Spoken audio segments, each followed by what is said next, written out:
ये बात उन दिनों की है जब बुद्ध नगर भ्रमण करके लोगों को सही मार्ग पर चलना, अच्छे कर्म करने के लिए प्रेरित किया करते थे। बुद्ध और उनके कुछ शिष्य भ्रमण करते करते एक नगर में जा पहुंचे।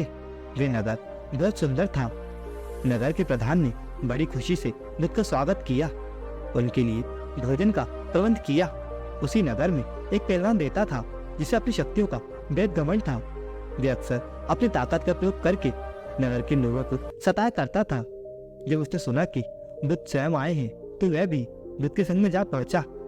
नगर के लोग उसे वहां देखकर चौंक पड़े, क्योंकि उसने कभी सत्कर्म नहीं किए थे और हमेशा सबको प्रसन्न किया करता था। जैसे ही बुद्ध ने अपना उपदेश शुरू किया और बताने लगे कि अच्छे कर्मों का फल सदैव अच्छा होता है, ये सुनकर पहलवान जोर जोर से हंसने लगा और कहने लगा, आप बिल्कुल झूठी बातें करते हैं। बुद्ध ने पहलवान की बातों पर ध्यान नहीं दिया और अपना उपदेश जारी रखा, यदि आप बुरे कर्म करेंगे तो उसका फल निश्चित ही बुरा होगा। पहलवान फिर से उठ खड़ा हुआ और कहने लगा, मैं आपको चुनौती देता हूँ, यदि बुरे कर्मों का फल बुरा होता है तो आप इसे साबित करके दिखाइए। मैंने नगर के कई लोगों के घर तोड़ दिए हैं और नगर के लोगों को मारा पीटा है, लेकिन मेरा कोई कुछ नहीं बिगाड़ सकता, क्योंकि मैं ताकतवर हूँ। बुद्ध पहलवान को समझाने लगे, देखो, तुम्हारे बुरे कर्मों का नतीजा तुम्हें आज नहीं तो कल जरूर मिलेगा। पहलवान ने बुद्ध की बातों को अवहेलना कर दिया और नगर के लोगों को मारने पीटने लगा। सभी उसके डर से भाग खड़े हुए।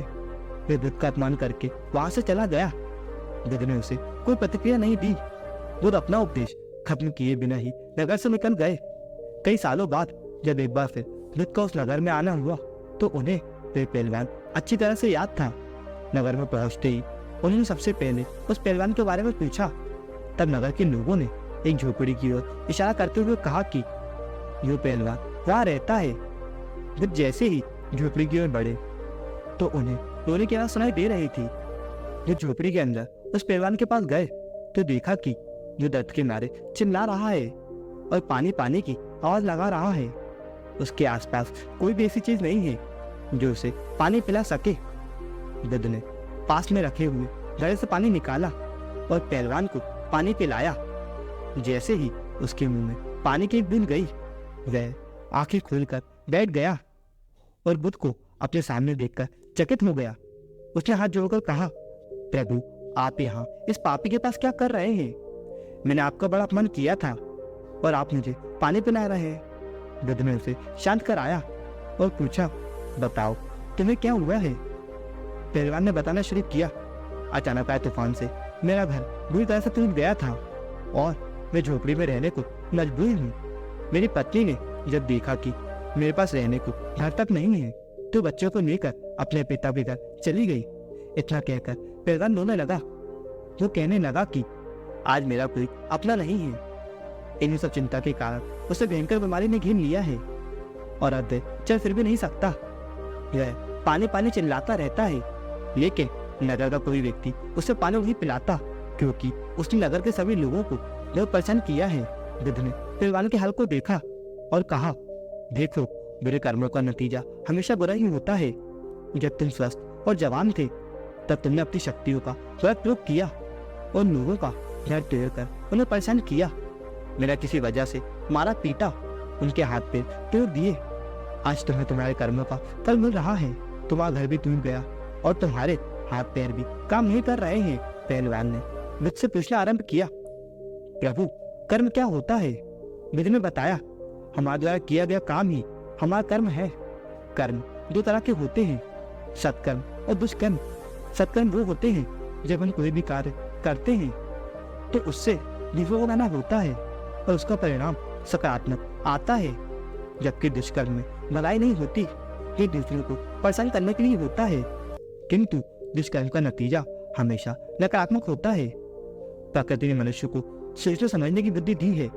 यही बुद्धि केवल जनों की भलाई में प्रयोग करनी चाहिए। यदि तुम स्वस्थ और ताकतवर थे तो तुम्हें अपनी शक्तियों से लोगों की भलाई के बारे में सोचना चाहिए था, ना कि घमंड करके दूसरों को नुकसान करना चाहिए था। आज तुम्हारे कर्मों का फल तुम्हारे सामने है। मनुष्य द्वारा किए गए कर्म ही भविष्य में उसकी रूपरेखा तय करते हैं। आज के किए गए कर्म पर ही कल का भविष्य निर्मित होता है। जो आज मेहनत करेगा निश्चित ही उसका भविष्य उज्जवल होगा। लेकिन जो मेहनत नहीं करेगा उसे भविष्य में गंभीर समस्याओं का सामना करना पड़ेगा। ऐसा नहीं कि समस्या नहीं आएंगी, लेकिन जो व्यक्ति अच्छे काम करेगा उन्हें समस्याओं से बाहर निकलने में बेहद आसानी होगी और हमेशा सकारात्मक परिणाम ही मिलेगा। इसलिए मनुष्य को हमेशा ऐसे कर्म करने चाहिए जिससे दूसरों का भला हो। यदि प्रकृति ने आपको ताकत दी है तो उसका सही इस्तेमाल करना चाहिए। तेजाली की आंखों में आंसू थे। उसने विद की सारी बातों को ध्यान से सुना और कहा, प्रभु, अभी तक मैंने जो भी किया है और जो भी घटनाएं मेरे साथ घटी हैं यह मेरे बुरे कर्म का फल है, लेकिन मैं आज से और अभी से अच्छे काम करने पर ध्यान लगाऊंगा। इस तरह भगवान को उसके कर्मों का फल मिल गया और फिर वे सही मार्ग पर चल पड़ा। दोस्तों, अगर आपको ये कहानी पसंद आई हो तो वीडियो को लाइक करके चैनल को सब्सक्राइब करें। धन्यवाद।